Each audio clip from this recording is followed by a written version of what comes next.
नमस्कार, मैं विलास उर्पड़े फिर स्वागत करता हूं आपका आपके अपने web news channel supreme power पर। दोस्तों, हम देश प्रदेश, आपके जिले और आपके क्षेत्र से जुड़ी खबरों को प्रकाशित करते रहते हैं। तो आप हमारी खबरों को देखने के साथ साथ हमारे चैनल से सीधे जुड़ सकते हैं, सिर्फ और सिर्फ इस लाल बटन को दबाकर और हमारे चैनल को सब्सक्राइब कर।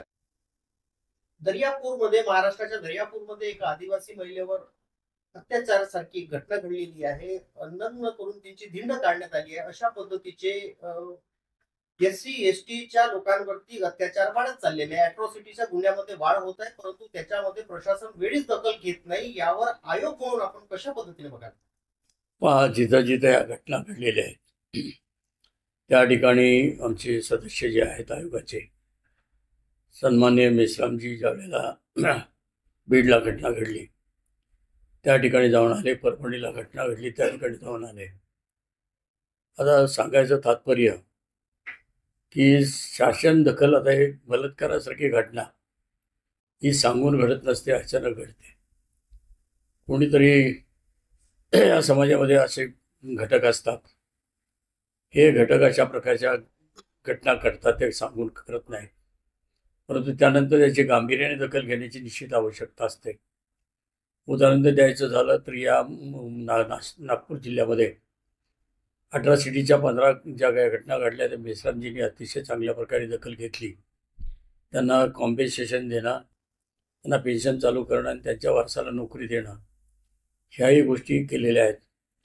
कारण सरकारपर्यंत हे पोहोचवण्याचं काम जे सदस्य आमचे आहेत ते करत आहेत। एकतर गेल्या मागचे 1.5 वर्ष या आयोगाला अध्यक्ष किंवा सदस्य नव्हते, त्यामुळे अनेक केसेस तयार झालेल्या आहेत आणि म्हणून अधिकाऱ्यांनी कर्मचाऱ्यांनी जे यथाशक्ती त्यांनी त्यांच्या पद्धतीने काम केलेलं आहे। परंतु आमच्या नियुक्त्या गेल्या 5 महिन्यापूर्वी झाल्यानंतर या गोष्टीकडे आम्ही कटाक्षाने लक्ष देतो आहोत आणि या घटनास्थळी जाऊन त्या ठिकाणी पाहणी करून त्यांना न्याय कसा देता येईल हे आम्ही निश्चित बघतो आहोत। आता दर्यापूरची घटना आपण आमच्या लक्षात आणून दिलेली आहे, निश्चित योग्य ती दखल तात्काळ आम्ही घेऊ आणि त्या पद्धतीने जी कारवाई करणं आवश्यक आहे त्या आयोगाचे पदाधिकारी म्हणून आम्ही ती दखल नक्की घेऊ।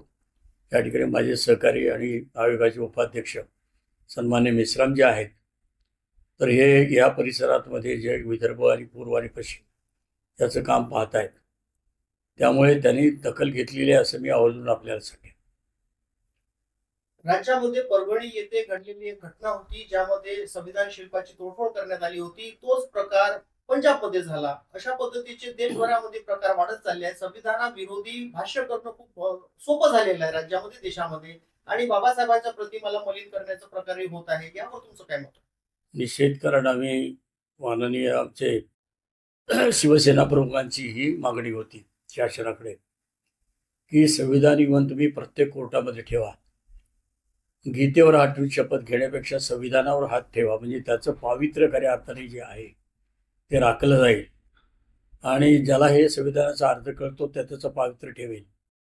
दुर्दैवाने जाणीवपूर्वक काही असे समाजामध्ये घटक असतात, या गोष्टी करत असतात। ज्याला वेळीच पायबंद जर नाही घातला तर दुसरा, तिसरा, चौथा असे प्रसंग, जसे बलात्काराच्या घटना घडत आहेत, खुनाच्या घटना घडत आहेत। बीडसारख्या ठिकाणी तर आपण पाहतोय की बिहारमध्ये ज्या घटना घडत होत्या त्यात आमच्या बीडमध्ये एकट्या घडत आहेत।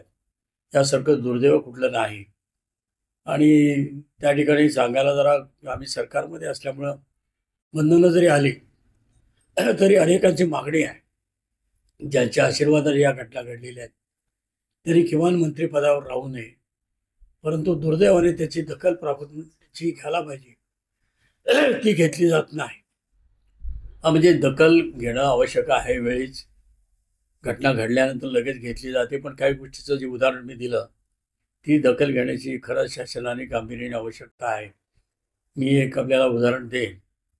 आपल्या नंदुरबारचे खासदार गावित होते आणि त्यांच्यावर अतिरेक्यांशी कुठंतरी संबंध अशा प्रकारचा आरोप केल्यानंतर त्यांनी स्वतः स्पीकरच्या त्या ठिकाणी येऊन उभं राहून मी माझ्या पदाचा राजीनामा देतोय, जर हे सिद्ध झालं नाही तर मी परत येईन आणि सिद्ध झालं तर शासन मला जी शिक्षा दिली ती मी भोगेन, ही त्यांनी यावेळेला स्वतः प्रतिज्ञा केली होती सभागृहामध्ये येऊन लोकसभेमध्ये. आज या ठिकाणी अनेकांच्या मागण्या आहेत ज्यामध्ये तथ्य आहे असं दिसत असताना सुद्धा कारवाई का होत नाही असं आम्हा सगळ्यांना आश्चर्य वाटतं. एससी आणि एसटी या दोन प्रवर्गाला नेहमी जोडून न्याय आणि व्यवस्थेसंदर्भात पाहिले जातात, परंतु याच दोन समाजामध्ये फुटाफूट पाडण्याचा एक प्रयत्न झाला, तो म्हणजे लँड रिस्टोरेशन ऍक्ट महाराष्ट्र. या कायद्याअंतर्गत एसटी समुदायाचा, आदिवासी समुदायाचा जमिनी ज्यांनी कोणी घेतल्या असेल त्यामध्ये एससी समुदायाचा जरी व्यक्ती असेल त्याचीही जमीन ते परत करण्याचा कायदा 1979 मध्ये लागू झाला. त्याच्यामध्ये भरपूरशा एससी कम्युनिटीमध्ये ज्यांच्याकडे लँड नव्हती त्यांनी एखाद्या एसटी समुदायाची लँड घेतली, तेही लँड रिस्टोरेशन ऍक्ट नंतर वापस करण्यात आली आणि त्याला एससी समाजाच्या व्यक्तीला भूमिहीन करण्यात आलं. यावर आजपर्यंत ही कारवाई होत नाही, सुनवाई होत नाही. यावर तुमचं काय? काय आता नव्याने आम्ही आलेलो आहोत. 4 महिने म्हणजे फार मोठा कालावधी नाही.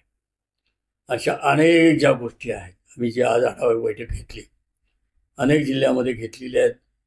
स्वतः मेश्राम यांनी घेतले आहेत, माझे दुसरे लोखंडी सदस्य आहेत त्यांनी घेतलेले आहेत, आमच्या पालघरच्या एक महिला आहेत त्यांनी घेतलेल्या आहे. आणि ह्या कटाक्षरी या गोष्टी आम्ही त्या ठिकाणी शासनाच्या लक्षात आणून देऊन ते करून घेण्याचा निषेध प्रयत्नशील आहोत. आयोगाचे अध्यक्ष या नात्याने समाजांना, एससी एसटीच्या समुदायाला काय तुम्ही अपील करू इच्छिता? त्याने आता बिनधास्तपणे आपल्या तक्रारी राजरोषपणे आमच्याकडे आणाव्यात आणि तुम्हाला न्याय द्यायचा आम्ही प्रयत्न करू. 875 केसेस मागचे 1.5 वर्ष आयोगावर अध्यक्ष सदस्याची नियुक्ती न झाल्यामुळे पेंडिंग आहेत. आम्ही त्याचा निपटारा जवळपास 50% आता लगेच 4 महिन्यात केलेला आहे. आणि अजूनही त्यांना जे काय त्यांच्या वैयक्तिक अडचणी आहेत, वादविवाद आहेत, अट्रॉसिटी आहे, जमिनीचे वाद आहेत, शाळेचे वाद आहेत, प्रमोशनचे वाद आहेत, नोकरीमधले वाद आहेत, हे सगळे आपण आमच्याकडे घेऊन या आणि आपला न्याय द्यायचं आम्ही काम करू. मागच्या 18 तारखेला झालेल्या मिटिंगमध्ये अशा प्रकारच्या 13 केसेस आम्ही ऑन द स्पॉट निर्णय घेतले. त्याच्या अगोदर आम्ही अशाच अनेक प्रकारच्या केसेस निर्णय घेतलेले आहेत आणि लोकांना न्याय दिलेला आहे. आज बार्टीने नियुक्त केलेले जेवढे कर्मचारी आहेत त्याला आउटसोर्सिंग म्हणतो आपण, टेम्पररी, त्यांना अतिशय नगण्य असे पगार दिले जातात. कोणाची 5 वर्ष, 10 वर्ष, 15 वर्षसुद्धा नोकरी झालेली आहे, त्यांना 8-10 हजारावर राबवलं जातं. सरकारने केलेला कायदा आहे मिनिमम वेज ॲक्ट, किमान कायदा, त्याचंही पालन केलं जात आहे. आणि म्हणून हे बार्टीचे नियुक्त केलेले संपूर्ण महाराष्ट्रामध्ये 1200 कर्मचारी आज संपावर आहेत. आणि मी निश्चित त्यांचं अभिनंदन करेन की उशिरा का होईना आपली एकजूट आपण दाखवली आणि आपल्या होणारा अन्याय लोकांच्या समोर आणण्याचा प्रयत्न, सरकारच्या समोर आणण्याचा प्रयत्न केलेला आहे. ही माझी स्वतःची खरं अर्थानं अपेक्षा होती. कारण 1-1.5 महिन्यापूर्वी पुण्याला बार्टी ऑफिसला भेट दिली होती. त्यावेळी त्यांना हे सांगितलं होतं, बार्टी म्हणजे बाबासाहेब आंबेडकर रिसर्च आणि तुमचं हे ट्रेनिंग सेंटर. आज तुम्ही हे मोठ्या प्रकारचं नाव धारण केलेलं आहे आणि तुमच्या माध्यमातून नियुक्त केलेल्या कर्मचाऱ्यांना म्हणजे किमान वेतन पण तुम्ही देत नाही, हे कितपत योग्य आहे. आणि म्हणून आपण हे नव्याने वेतन श्रेणी तयार केली पाहिजे. त्यांनी नोट तयार केली, फायनान्स मिनिस्टरने तिला अप्रुव्हल दिलं, परंतु समाधानकारक नाही. पण आजपर्यंत काही नव्हतं, ते घडायला सुरुवात झाली. त्यांना 46% पगार वाढ, हे 10,000 असेल तर त्याला आता 14,500 पगार वाढ मिळेल.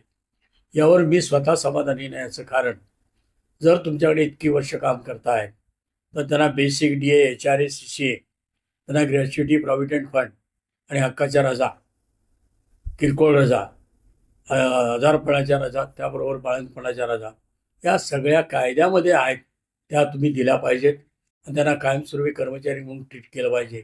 अशा प्रकारचा दुसरा प्रस्ताव मी सरकारकडे आमच्या सगळ्यांच्या सहकार्याने त्या ठिकाणी ठेवतो आहे. परंतु आज त्या कर्मचाऱ्यांचं पुन्हा अभिनंदन केलं आहे, उशिरा का होईना. ज्या ज्या ठिकाणी जातोय मी त्या ठिकाणी मी त्यांना सांगितले, तुमची एकजूट तयार करा आणि काही ना काही सरकारच्या लक्षात येईल अशा प्रकारचं तुम्ही करा. आज त्यांनी ते केलेलं आहे. सरकार जरी आमचं असलं तरी घरच्या म्हणजे माणसाला पण त्या ठिकाणी पोटाला आग लागते, त्यावेळेला त्याला त्याचा विचार होतो. तसं आज या ठिकाणी घडलेलं आहे आणि म्हणून आजचा विषय माझ्या दृष्टीने अतिशय महत्त्वाचा आहे. आणि सरकारकडे मी कागदोपत्री करण्यापेक्षा आज त्यांनी केलेलं आंदोलन आणि त्याला दिलेला, मी आमच्या मेश्रामनी दिलेला पाठिंबा, हा सरकारच्या लक्षात यावा. तुम्ही आम्हाला नियुक्त केलेला आहे की ह्या लोकांना न्याय देण्यासाठी.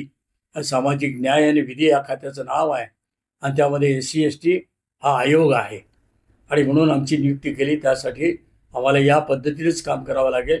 न्याय देण्यासाठी जर तुम्ही केलं तर न्याय द्यायचा प्रश्न तुमच्या आम्ही कोर्टामध्ये मांडतो आहोत आणि तुम्ही यांना न्याय तो योग्य तऱ्हेचा कायमस्वरूपी न्याय द्यावा ही आमची सुद्धा मागणी आहे.